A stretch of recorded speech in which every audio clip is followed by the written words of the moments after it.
Hello, जय Shivray sir. जय शिवराय. हो sir, सध्या जर आपण वातावरण पाहिलं तर खूपच ढगाळ स्वरूपाचं वातावरण आहे. जसं की बरोबर आहे. तुम्ही मागील रेकॉर्डिंग मध्ये सांगितलं होतं. मग सर, आता ही परिस्थिती आणखी वाढणार की कमी होणार? कारण शेतकरी बांधव आपल्याला कमेंट्स करताय की सरांपासून याबद्दलचा अंदाज घ्या. तर माझ्या अंदाजानुसार तरी विशेष काही पावसाळी वातावरण महाराष्ट्रात होणार नाही, पण ढगाळ वातावरण बऱ्याच काळ राहण्याची शक्यता आहे. कारण हो. आता वेगवेगळ्या प्रकारचे पश्चिमी विक्षेप, ज्याला पश्चिमी आवर्तनं म्हणतात, ते उत्तर भारतात येत आहेत. बर्फवृष्टी होणार आहे, हो. हो. त्यामुळे गारठा कायम राहणार आहे. शिवाय लानिना कंडिशन असल्यामुळे हम्म. सध्या थंडी कमी होण्याचे काही मार्ग नाही. जरी ढगाळ परिस्थिती झाली की थंडी कमी होत असते, हो, परंतु बरोबर. तरी देखील थंडी अजून फार कमी होताना दिसत नाहीये. हो. त्यामुळे एकूण असं लक्षात येत आहे की थंडीचं प्रमाण राहील, हो. ढगाळ परिस्थिती राहील, परंतु फार काही पाऊस महाराष्ट्रात होईल असं वाटत नाही. हो. हो. म्हणजे सध्या जे वातावरण आहे ढगाळ, तर ते असंच राहणार आहे आणि थंडी पण राहणार आहे, परंतु पाऊस हो, नसणार आहे तर. पावसाची काही भीती बाळगण्याचे कारण नाही. हो, हो. म्हणजे शेतकऱ्यांना घाबरण्याचं काहीच कारण नाही.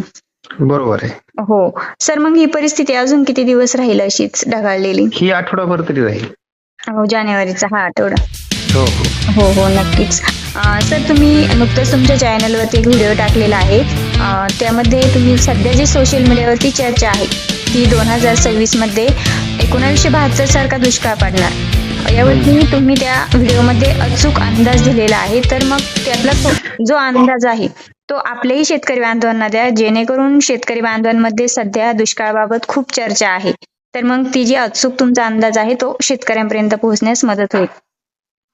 हा, शेतकऱ्यांना मी एक सांगेल की जरी लानिना कंडिशन संपून एल निनो कंडिशन होणार आहे हो. आणि त्यामुळे सोशल मीडियावर मोठ्या प्रमाणात 1972चा दुष्काळासारखा दुष्काळ पडू शकतो हो. अशी चर्चा आहे, परंतु ही चर्चा चुकीची आहे. हं. असं काही 1972चे आणि आत्ताची तुलना होऊ शकत नाही.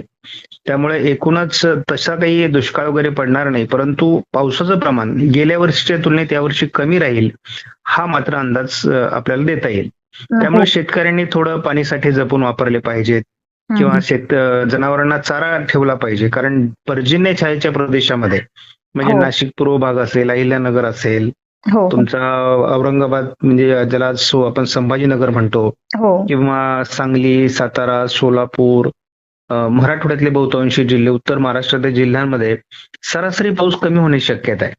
हो. हो. आणि मग त्यामुळे आपल्याला थोडी काळजी घ्यायला पाहिजे. हो, बरोबर.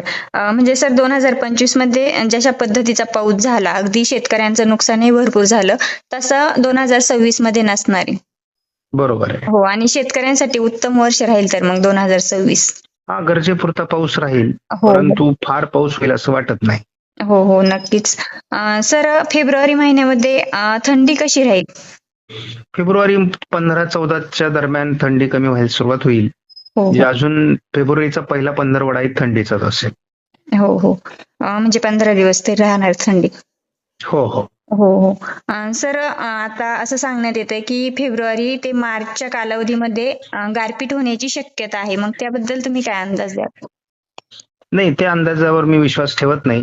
कारण असा अंदाज, इतके दूरचे अंदाज गारपिटीचे कधीही सत्य ठरत नाहीत.